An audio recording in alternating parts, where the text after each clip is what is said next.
Good morning, you guys, and welcome back to my channel. It is Sunday morning. Eric and I are gonna go to Runyon Canyon. It's kind of been our weekend tradition since we moved to LA. And then today's video, I'm gonna be talking all about what it's like to work with your spouse. This is a question I get asked a lot. A lot of people wonder, how I'm doing it and how we've been making it work for the past, 2 years? It's the best. I mean, it's definitely not for everyone, but I'm gonna be talking about how it's been going, some tips if you are thinking about working with your spouse, and just kind of the honest truth of what it's actually like. So stay tuned. I will be back in a second.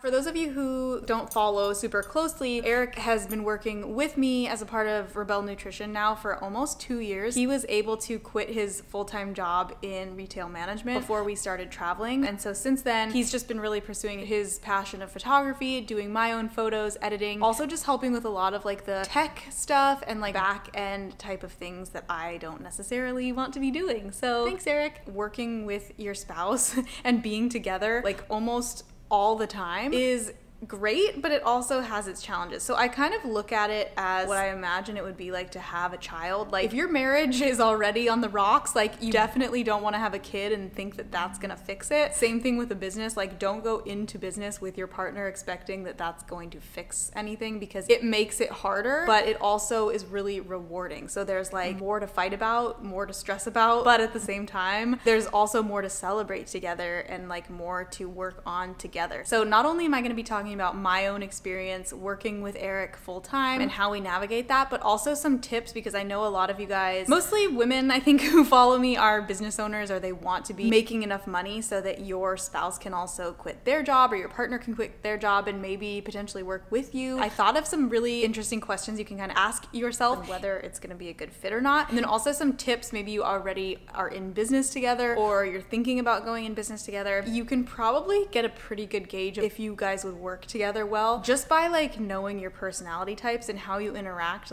the rest of the time. He is very easygoing. We don't have a ton of conflict. I'm not saying we never fight, because we obviously of course we do, but our personalities just really flow together really well. We're both water signs, so if you're into astrology, maybe that's it. We very much just hear each other and get each other, and for the most part it works pretty well. So I kind of knew going into business that it wasn't going to be tons of conflict, but I will say, even for two people that get along really well, working together brings up a lot of challenges. So I'll just say that. I love it, don't get me wrong, I would never change it, but it's not easy. So number one, are you somebody who needs a lot of alone time? And not just alone time, you as a couple alone time, but apart from everybody, because I know a lot of people reach out to me and they're like, how do you and Eric spend so much time together? Don't you need alone time? I do need a lot of alone time, but I do a lot of things on my own time that really refill me and recharge me, and I don't need him to be in another room necessarily to feel I get that. So if you're somebody who really does need to be totally alone, if you need that all the time, maybe it wouldn't be the best idea to work with your spouse. Next is, do you understand each other's work style? So I'm very self-motivated and I don't need anybody following up with me to get stuff done. I know I'm gonna get stuff done, and Eric is really the same way. If I ask him for help with something, he is so trustworthy, he will get it back to me. I don't need to follow up with him. And if he was somebody that needed to be micromanaged that would drive me insane. Next question, this one's really important, but do they even want to be involved in your business? I think a lot of time women in my courses and stuff like that, they're like, I want to bring my husband into my business and be part of it. But I think the more important question is do they actually want to be in your business? Because even though to you it might seem like a great idea, make sure that's something that they actually want. Otherwise they're gonna probably end up resenting you. Next, do they have a skill that actually benefits your business? So the reason that it worked so well for Eric to kind of jump on board with Rebel Nutrition is that he is a photographer and videographer, which was something that even at the beginning of your business is pretty necessary if you have an online presence of any kind, because you're showing up, you're making videos, you're taking photos, stuff like that.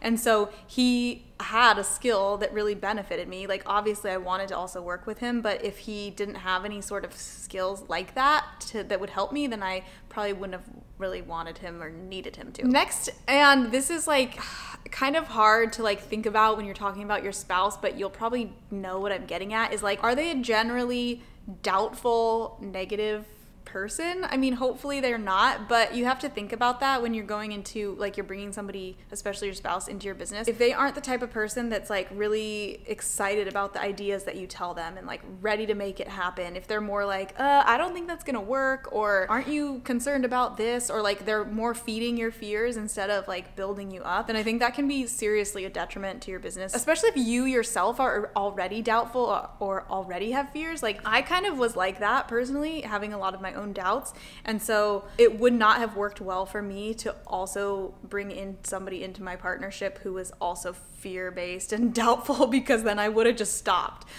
So definitely think about that. And then lastly, question is, do they have the same vision as you? Like, if you are somebody who's trying to make an online course business and your spouse wants you to have like merch, that's not really gonna work out very well. So just definitely be clear about like what the end result is and what the vision is, and make sure that you're on the same page. Okay, and now for tips for making work-life balance better if you work with your spouse. So these are some of the ones that I implement, and some of these, you guys, I'm obviously not perfect. I'm working on a lot of these still. Eric and I are both working on these because there's definitely a learning curve with working with your spouse. Number one, separate work and business as much as you can. Like, I know this is obvious. This is one that like is a no-brainer, but it can be really easy to fall into that trap. So some ideas of what you can do is, like, when we're having breakfast and we're having coffee, that's like no phone time, so we won't be on our phones at all during that time. Making sure to take weekends off, or whatever days that you decide, completely off from work, not opening your laptop, not getting anything involved with work, because you really do need that time where it's like just you as a couple again, rather than always being in work mode, and it can be so easy to fall into that. So if you spend a lot of time together,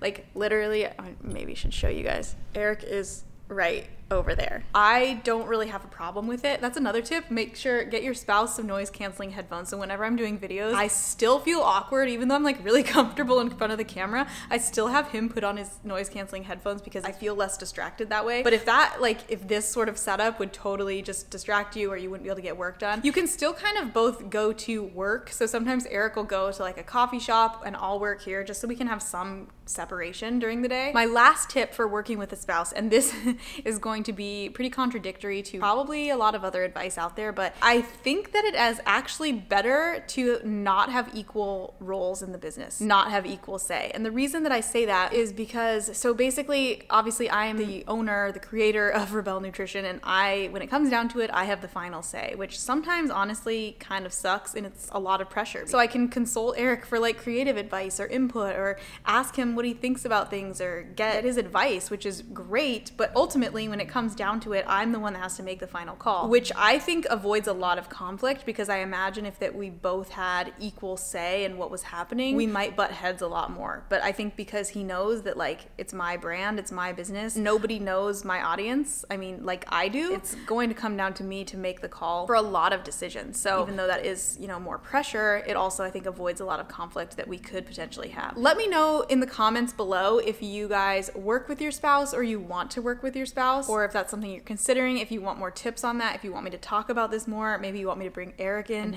interview him, let me know. Also, come check out any of my other videos if you guys want more from me, or hit that red subscribe button if you like this video and found it helpful. Also, be sure to come connect with me on Instagram, send me a DM, and let me know what other kinds of videos you guys like. If you want more skin videos, more business tips, more just day in the life style stuff, I can definitely give those to you. So thanks so much for watching, you guys, and I will be back soon. Bye. Got me lovesick, got me lovesick. I tried to run away but couldn't get far. I did my best to keep off your radar. Oh Cupid, tell me what you've done to me. Got me lovesick, got me so lovesick. Don't you say I'm falling again.